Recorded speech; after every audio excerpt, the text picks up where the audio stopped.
Assalamualaikum warahmatullahi wabarakatuh. Nama saya Muhammad Rifkianur Rahman di kelas 11 TKJB. Ingin melakukan presentasi tentang diagram VoIP dan konsep kerja PBX dalam Sofwitch. Pertama, yang A, Voice over Internet Protocol VoIP. Keuntungan menggunakan VoIP. Keuntungannya adalah biaya lebih rendah untuk sambungan langsung jarak jauh. Penekanan utama dari VoIP adalah biaya. Dengan dua lokasi yang terhubung dengan internet, maka biaya percakapan menjadi sangat rendah. Memanfaatkan infrastruktur jaringan data yang sudah ada untuk suara. Kedua, kekurangan menggunakan VoIP.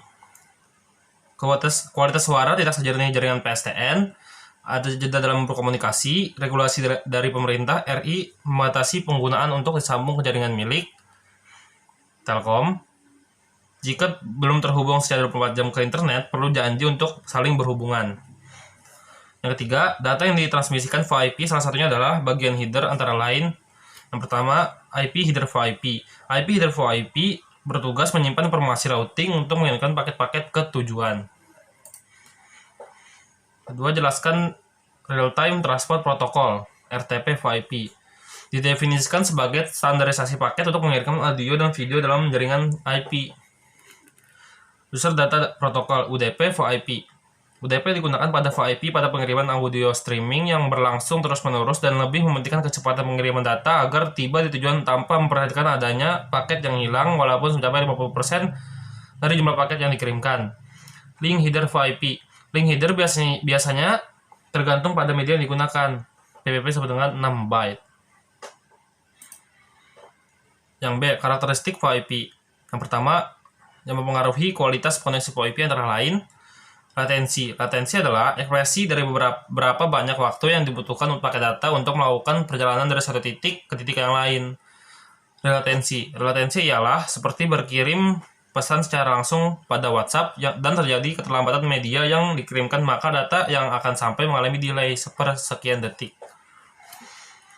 Remembered latency. Remembered latency ialah jaringan yang sedikit lambat sinyal lalu ditabrak oleh media lain yang pengiriman sinyalnya lebih cepat, maka pada data pertama tersebut akan menghilangkan jalur pengiriman.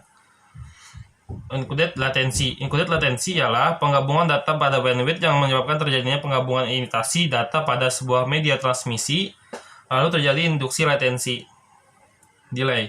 Delay merupakan waktu yang dibutuhkan data untuk menempuh jarak dari asal ke tujuan. Propagation delay. Propagation delay adalah lamanya waktu yang dibutuhkan suatu sinyal untuk mencapai tujuannya. 3. Packetization delay adalah jumlah waktu yang dibutuhkan untuk mendorong semua bit paket ke dalam kabel. Processing delay. Processing delay adalah waktu yang dibutuhkan router untuk memproses header paket. Queuing delay. Queuing delay adalah saat pekerjaan menunggu dalam antrian hingga pekerjaan itu dapat dieksekusi.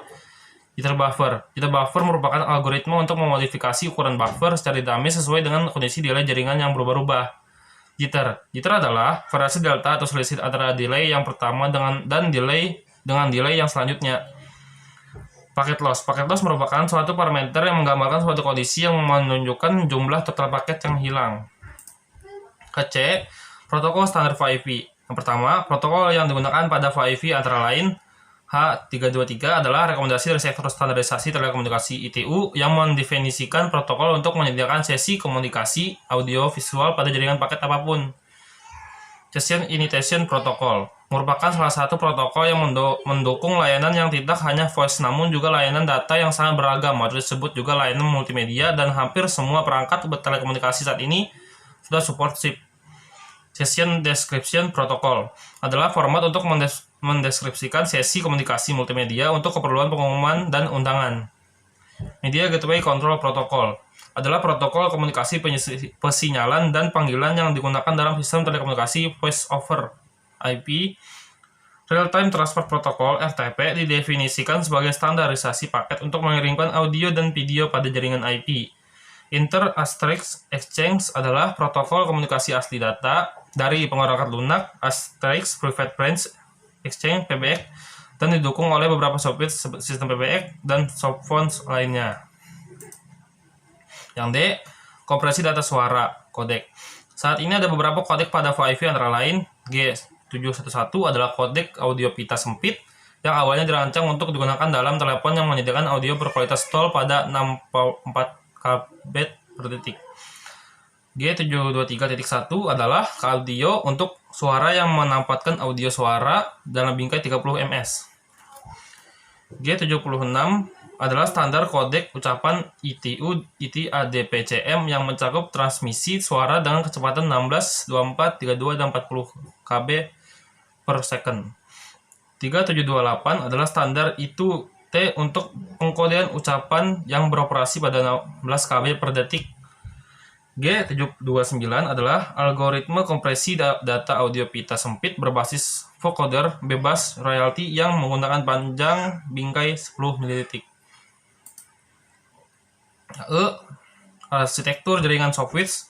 Pertama, peran plan software dan antara lain transport plan berfungsi sebagai pembawa pesan di sepanjang jaringan VoIP seperti pengiriman pesan persinyalan dalam panggilan, pembangunan hubungan media dalam panggilan, atau menyediakan transportasi untuk pengiriman media.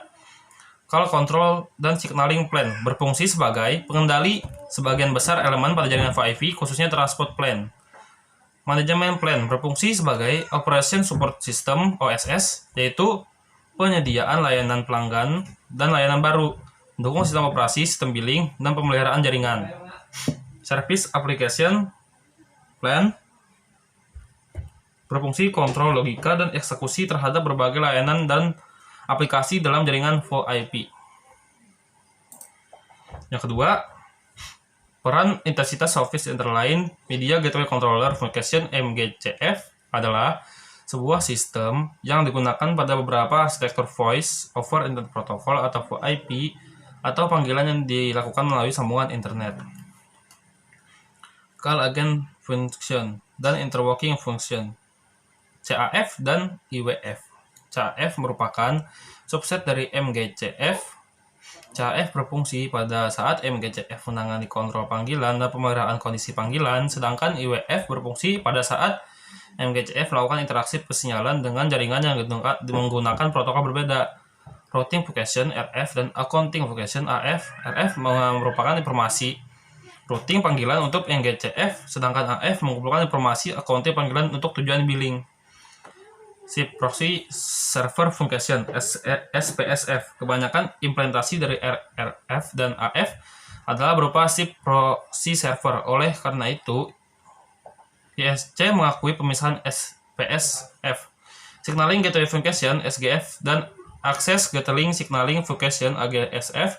Peran utama dari AGSF adalah untuk melakukan enkapsulasi dan mentransportasikan protokol persinyalan V5 atau ISDN wireline atau BSSAF atau RANAP wireless pada jaringan IP. Sedangkan peran utama dari AGSF adalah untuk melakukan enkapsulasi dan mentransportasikan protokol persinyalan V5 atau ISDN wireline atau BSSAF atau RANAP wireless pada jaringan IP.